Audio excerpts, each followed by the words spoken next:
I ain't taking no more. What the is he doing? Teammate on teammate crime there. Teammates upset with each other out of New Hampshire. Scanners, in-car cameras. We have all the evidence here on Inside the Race. Welcome into NASCAR Inside the Race. I'm your host, Steve Letarte. A busy weekend of racing in New England. The NASCAR playoffs are here, and with that, the pressure increases. And the pressure has got to a couple teammates, Denny Hamlin and Ty Gibbs. They get to each other on the racetrack. Ty Gibbs goes backwards.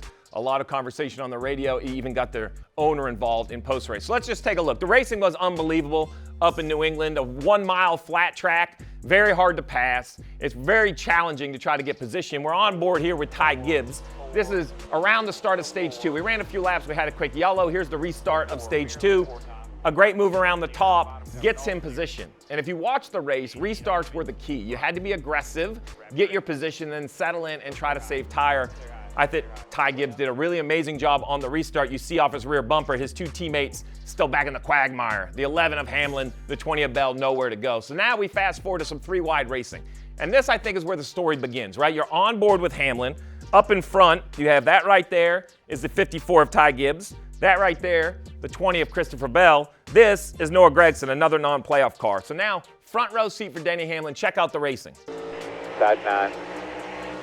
Just a 6. Clear. Some beating, some banging. More importantly, some moments that I believe Denny Hamlin thinks the 54 could concede right here on corner exit. He could just breathe the gas a little bit, allow the 20 to go through. It could completely change the course of the 20's day. Outside 9. Clear. Inside 6. You see right there a little contact between the 20 and the 54. Now the 54 with an aggressive move, moves left down the straightaway, kind of squeezes the 20, trying to get momentum. It is really good hard racing. The question is it acceptable between teammates? Here is what the driver of the 54 had to say after this battle. Well, he can leave you more room to drive me in 4 or 5 times. Careful. I ain't taking no more. Ty Gibbs upset, feeling his teammate, the 20, didn't leave him enough room for the 3-wide racing. It's all good. We got 207 laps to go here yet. Interesting radio because they give him a context of where we're at in the race, but it's clear that Ty Gibbs is worried about him and himself only, frustrated with his teammates who are both playoff cars. So Denny Hamlin, who had a front row seat to the 3-wide battle, has now got himself out of the fray. He's run the 54 down. It's now his turn to try to get by his teammate. The 54 battles back. Here's what Hamlin had to say. I know for a championship. What the Radio's a little broken up, but basically says, does Ty know we're going for the championship? And then you heard the second half. Obviously, Denny Hamlin, 59 wins in his career, still doesn't have that championship, frustrated with how his teammates racing him. So here we are, 13 laps later. We're now at lap 109. Denny Hamlin has seen the 54 in front of him. Ty got away.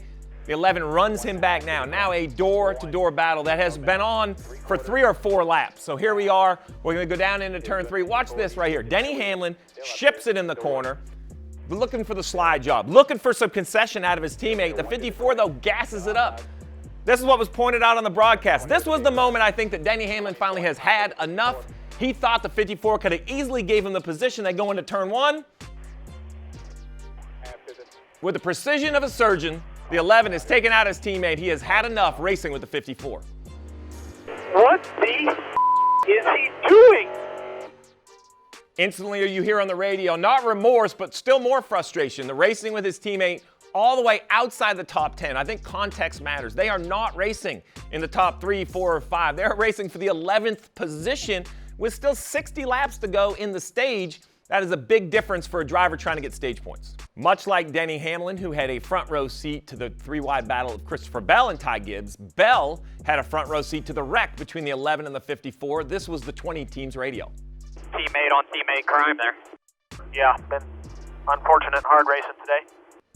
C. Bell says teammate on team crime there. He had a front row seat. It was his crew chief, Adam Stevens, though, with the mention of the unfortunate hard racing.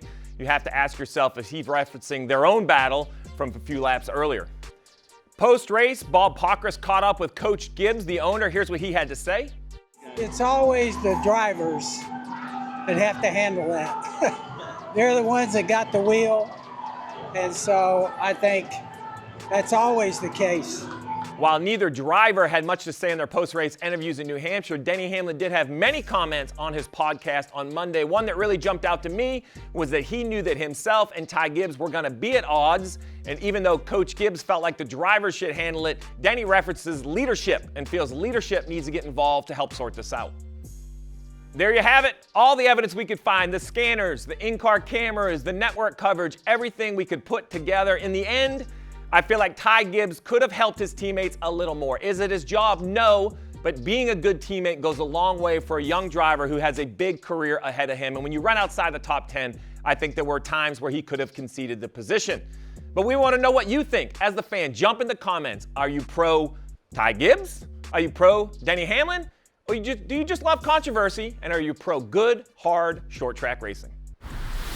While a lot of the talk this week will be about the issues with Joe Gibbs Racing, Denny Hamlin and Ty Gibbs coming out of New Hampshire, perhaps what's going to be overlooked is just how unbelievable Team Penske was on the racetrack. And it started right away. First practice on Saturday, Josh Berry from the Wood Brothers, but driving a Team Penske prepared Ford, fastest in first practice. Second practice, Ryan Blaney, without a doubt the standout on speed. And then in qualifying, Joey Logano dominates by a large margin, about a tenth of a second at a 1 mile track is a huge margin to sit on the pole. I have raced my entire life. I have seen fast cars in practice not be fast cars on Sunday. That was not the case for Team Penske. Not only did Blaney win the race, with Josh Berry running second, but when you look at laps led, they dominated the column. And if you look at raw speed, 256 laps were run under green at New Hampshire. And it was the 12 of Blaney with 85. Next, Josh Berry with 51. Then Joey Logano with 42. That's 178 of the laps that were run fastest by Team Penske Fords. And remember, while Blaney and Logano led a lot of laps, Josh Berry was mired in the back. He had to come back from that early spin, so that just shows how fast the 21 was. So is this Team Penske being great just at New Hampshire? Or is this Team Penske finally flipping the switch in the playoffs? They have won the last 3 championships, and of their 22 wins, 9 of which have come in the playoffs. No team knows how to step up more, and it's obvious in this format. So I ask you, is this just a good run at one racetrack, or is this Team Penske making their run for the 2025 championship?